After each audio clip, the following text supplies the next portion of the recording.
ভাবুন কিয়ামতের ভীষণ ভয়ঙ্কর ময়দানে দাঁড়িয়ে আছেন আপনি।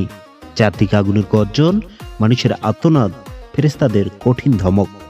ঠিক সেই মুহূর্তে আপনি এমন এক দৃশ্য দেখবেন যা দেখলে মানুষের ভেতর কাঁপুনি দিয়ে উঠবে।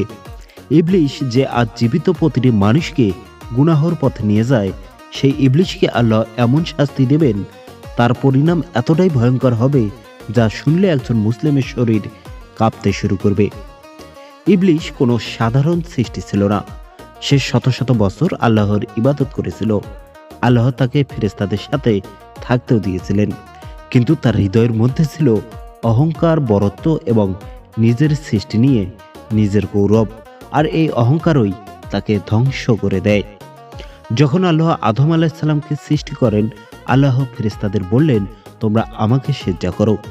সব ফেরেশতা সিজদা করলেও কিন্তু ইবলিশ সিজদা করেনি। ইবলিশ বলেন, আমি আগুন থেকে সৃষ্টি আর সে মাটি থেকে সৃষ্টি, আমি কেন তাকে সিজদা করব? এটাই ছিল তার প্রথম অহংকার, এটাই ছিল তার জীবনের প্রথম বিদ্রোহ। আর মহান রব্বুল আলামিন সাথে সাথে বললেন, তুমি এখান থেকে বের হয়ে যাও, তুমি অভিশপ্ত। ইবলিশ তখন বললেন, হে আল্লাহ, আমাকে কিয়ামত পর্যন্ত সময় দিন, আমি আপনার বান্দাদের পথ থেকে সরিয়ে দেব, তাদেরকে ধ্বংস করে দেব। তখন আল্লাহ তাআলা বলেন, তুমি সময় পেলে কিন্তু আমার প্রকৃত বান্দাদের তুমি কখনো ধোঁকা দিতে পারবে না। আজ পৃথিবীর প্রতিটি মানুষের পাশে প্রতিদিন প্রতি মুহূর্তে সে হুইসপার করে, পরে নামাজ পড়ো, এটা তো ছোট গুনাহ, আর একটু হারাম করলে কি হবে?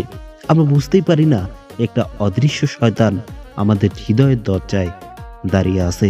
সেদিন মানুষ আগুনের সামনে দাঁড়িয়ে কাঁপবে, যেদিন মা সন্তানকে ভুলে যাবে, যেদিন পাহাড় তুলোর মতো উঠতে থাকবে। ঠিক সেই ভয়ঙ্কর দিনে ইবলিশ তার অনুসারীদের দিকে তাকিয়ে বলবে, আমি তোমাদেরকে শুধু ডাকতাম, তোমরাই আমার কথা শুনেছিলে, আজ তোমরা আমাকে দোষ দিও না।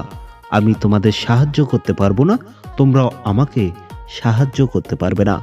শুনুন ভাই, এই লাইনটি হলো কিয়ামতের সবচেয়ে ভয়ঙ্কর ঘোষণা।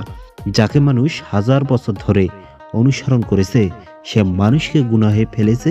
যার উইসপারে মানুষ নামাজ ছেড়েছে, কিয়ামতের দিন সে ইবলিশ সব দায় অস্বীকার করবে।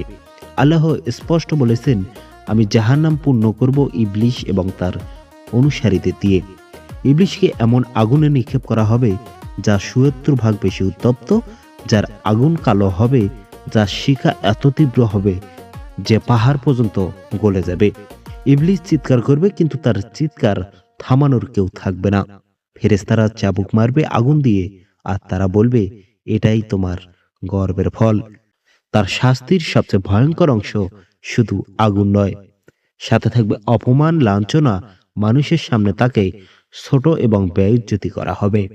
যাদেরকে সে প্রতারণা করেছে তাদের সামনে সে পরাস্ত হবে। যারা ইবলিশকে অনুসরণ করে গুনাহ করেছে তাদের সামনে সে পড়ে থাকবে মাত্র ধোঁয়ার মতো। ভাই, ভয়ঙ্কর সত্য হলো, আজ আমরা যার কবলে পড়ে গুনাহ করি, যার কারণে নামাজ মিস করি, যার কারণে হারাম কাজ করি, সেই ইবলিশ কিয়ামতের দিন আপনাকে চিনবেও না, আপনার দায়িত্ব নেবে না, আপনাকে বাঁচাতেও পারবে না। সে নিজে উদ্ধার খুঁজবে। আপনি কি চান ওর সঙ্গে একই শাস্তি পেতে? আজই সিদ্ধান্ত নিন, আপনি আল্লাহর পথে থাকবেন নাকি ইবলিশের পথে। যদি ভিডিওটি ভালো লাগে অবশ্যই লাইক, কমেন্ট, শেয়ার করুন। ভালো থাকুন, সুস্থ থাকুন। আল্লাহ হাফেজ।